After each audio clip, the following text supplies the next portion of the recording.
let's talk Everclear. Everclear is something that lots of people like using. We've got a bottle of it here. It's very affordable. Everclear is pure grain alcohol, and it is really high alcohol content. So this particular one is 190 proof. For those of you that don't drink or you don't use alcohol a lot, to find out the alcohol content, you just cut that 190. You cut the proof number in half.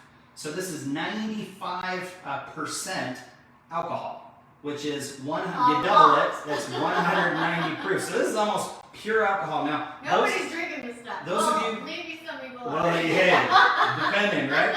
So someone asked the question about moonshine. Can I use moonshine? So this conversation is for you as well as it relates to moonshine, because oftentimes with moonshine, the alcohol content's really high. So a couple of points. Why we love people like moonshine or Everclear. One, with Everclear specifically, it's tasteless. And so it's not going to really hinder the taste of the vanilla bean. So with Everclear, that vanilla bean taste by itself is going to come through. Whereas like a bourbon or a rum, you're going to get like the smokiness in the bourbon. You're going to get some smokiness and the extra sweetness of a rum or a cognac. You're going to get the fruits, the brandies, the grapes, the different things that you put in brandies and cognac. But with Everclear, it's just pure grain alcohol. So your finish extract will really only include the taste of the vanilla bean if it's done right. So that's one. Two, it's affordable. With Everclear, this big bottle here only, I believe, was like $19.95, and it's 1.75 liters. So it's a lot of alcohol for a very low price. Yeah. And so for that reason, people really like using Everclear and moonshine sometimes for the same reason. Number three, the reason people like Everclear is because it allows you to be more scientific with your extract making. So we know this, that the FDA definition of vanilla extract requires that there's 35% alcohol in the extract. So that means for FDA approved to be called pure vanilla extract, if it says pure vanilla extract on the label, it should mean that it's 35% alcohol and the balance is water. I mean, that's essentially what you're getting. So when you see water in your extract recipe or ingredient deck, when you buy it from the grocery store, it has to be that because you've got 35% alcohol. The remaining 65% has to be something. That something is usually distilled or purified filtered water. So you need to make sure when you're using Everclear that you get your alcohol content down to a minimum of 35%. Now, we have been making extracts for years and we've tried different applications. Our window of success is usually 35% to 50% alcohol. So that's 70 proof to 100 proof alcohol is kind of our window of acceptability for making a really good extract. So anything 35 to 50% alcohol, 70 to 100 proof, you're going to be okay. So with Everclear, it's 190 proof. So we got to water that down. Yeah, there needs to be some dilution. And so some people like doing experiments. They say, well, I want to try one at 35%, one at 40%, one at 45%, and one at 50%. You can do that. You can be really scientific with Everclear, and that's why it's so popular. If you put your beans directly into Everclear or moonshine with the alcohol content that's too high, you're going to just fry your vanilla beans. Starlet, if you search on our website and you search for the term Everclear, you'll see a summary that was put together by Starlet where she's actually doing a test of beans in different proofs that are really high. And you can see that after extended periods of time, they just don't extract. So the higher alcohol content will kill your beans. So that's why that 35 to 50% is really, really important. But people may want to experiment between the 35 and 50% to see what the differences are in their extracts. Yeah. So there you go. There's the quick Reader's Digest version. For those of you who know what Reader's Digest is, I know. Yeah. Of what Everclear is good for. So with that being said, we wanted to make an Everclear extract so you can see how to make it here. And then Luann asks, has anyone ever tried this and succeeded? Lots of people have. On our group, you can ask this question. You will get tons of responses. A lot of people have tried this and they prefer this method. And so just, ask that question and you'll have all kinds of people giving you all kinds of answers. And Lori makes the point, Everclear is also great for fresh fruit extracts, and in the case we're using fresh fruit, they're already full of water and moisture. Yeah. And so when you put the fruit in, that's like a very high water content already, it's going to naturally dilute the Everclear so that you're going to be able to have a great extract. So great point, Lori. Thanks for bringing that up. It's great for fresh fruit extract. So with that being said, we're going to go ahead and make one here. So we've got 190 proof. We're going to make this simple. We're just going to cut it in half. So we're going to take our 190 proof and we're going to make it, what would that be, 85 proof? And so, or excuse me, 95 proof, which would be 40 Sunday afternoon. My math brain is not working. He's still in Hawaii. I'm still in Hawaii. So we're going to make a 42.5% alcohol content extract by taking our 190 proof Everclear. We're going to add 1 part Everclear to 1 part filtered water, and then we're going to put our beans in, right?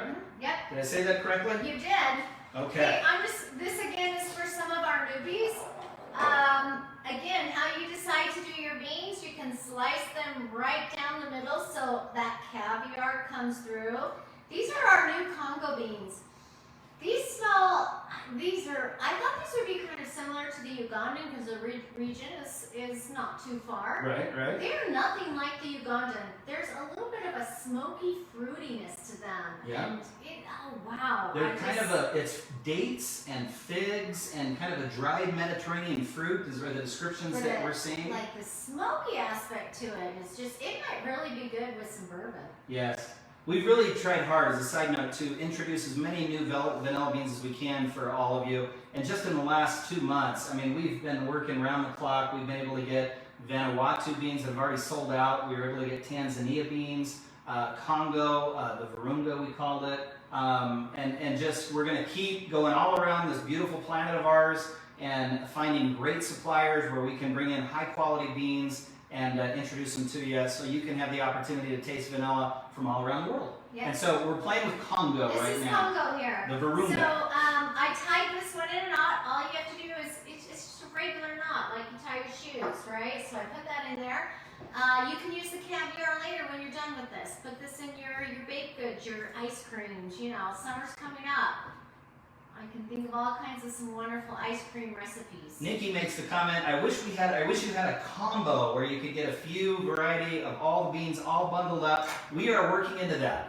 You know, with our systems and everything in terms of how we process and package all of our vanilla, it's a little tricky to make sure that we do it right. But we are working on it because that is a pretty common request. We're trying to figure out how to get you, you know, like a sample pouch, if we could. And then make sure that when the sample pouch arrives, that every single bean is labeled so you know which one's from Congo and which one's from Madagascar, which one's from Mexico. So you're not just getting, you know, a bag of beans and you're not sure which is which. Yeah. We're trying to figure out how to do it, how to label it, how to make sure that it's a super fun experience for you in your home. Yep. Okay, so I already showed you can tie it. I did cut them just in half and put them in, so some of the caviar will come out that way. And then you can just really just slice it right down the middle, leave it whole, or cut it in half. This is kind of a short jar, so I like to cut it in half. But, you know, cutting it right down the middle like this just lets all that caviar out, and you're going to see all those specks in your extract. And that's what I like to see. The specks are just kind of, they're a fun aesthetic that you get with homemade vanilla extract if you like the specks. The actual vanillin, the flavor compound of the bean comes out of the pod itself, not the seeds. It actually comes out of the pod. And so by slicing it open, you're allowing that alcohol to touch the outside and the inside of the pod all together to extract at a little bit of a faster rate and to maybe get even a more concentrated sweetness. Yep. So there we go. Okay, so we've got the Everclear. We're going to do 4 ounces of filtered water, and then we're also going to do 4 ounces of Everclear. There we go. So we're cutting it in half, and that will give us exactly 42.5% alcohol. This is my water. So that's the water. And again, we're just using filtered water. You use distilled water. We just, as Jill mentioned previously, we just want to get all those minerals that, you know, depending on where you live in the country or the world, you might have calcium or other minerals inside your water. We like to get rid of those, so you've just got pure, clean water. And then the balance we don't even need to measure because we know that this is an 8-ounce jar. There we go. And that's we're it. going to leave room at the top. We're leaving room for at the top. air. There's a little lip at the top where you can see where to stop that gives you sort of that half-inch, It's probably about a half inch. Yep. Yep. And then we flip it over, and we are good to go. There you go. Just And like isn't that. it beautiful? In Yeah. fact, you know what? I'm going to bring, it's time to do an up close and personal because we haven't done this yet. I want to show you how long has it been since we did the cinnamon extract? Like 20 minutes? Yeah. So it's been 20 minutes and you'll see. There's a, I don't know, I hope you can see, but there's a tiny little bit of an amber color to the alcohol already. So just like that, you can see how it's already extracting. And you can also see how it floats. Once it gets wet, the cinnamon starts to float. So if you didn't fill up to the top, you may need to add a little bit if the cinnamon is sticking out. And what will happen is the cinnamon will actually absorb everything. And then it'll sink. Ultimately, as this one, it's going to start sinking down. Yeah. Someone asked the question, dark bottles versus light bottles. We've answered this in a previous, and you can look it up. But dark bottles essentially designed to keep the UV lights out. So as long as you're storing your vanilla in a cool, dark place away from sunlight, we like the light bottles because we like the clear bottles because we like watching them extract. And we like how it looks when it's finished. Okay, let's see. I'm so excited I can hardly contain myself, says Sherry. So are we. We love this. Let's, very good. I think we've answered everyone's questions about Everclear. I don't want to skip, but we're running out of time. Someone asked if you want to strain out the specks. I never strain out the specks because that's what makes it look like it's real vanilla. You've got those real vanilla specks in there. If it bothers you and you don't like the specks, then strain them out. But I love them. These bottles, she asked, are they 8 or the 8.5? We see this with bottle manufacturers all the time. They say 8 ounce, it's really 8.5. They're usually made in milliliters. Both of these are 250 milliliters, and so if you do the math, it's like just a little over 8.5 ounces. So we'll say 8 ounce, 8.5 ounce. They're all 250 milliliters. But is what we see. that difference really doesn't make that much of a difference. If you just consider it 8 ounces, you'll be good because we do leave a little bit of a space at the top.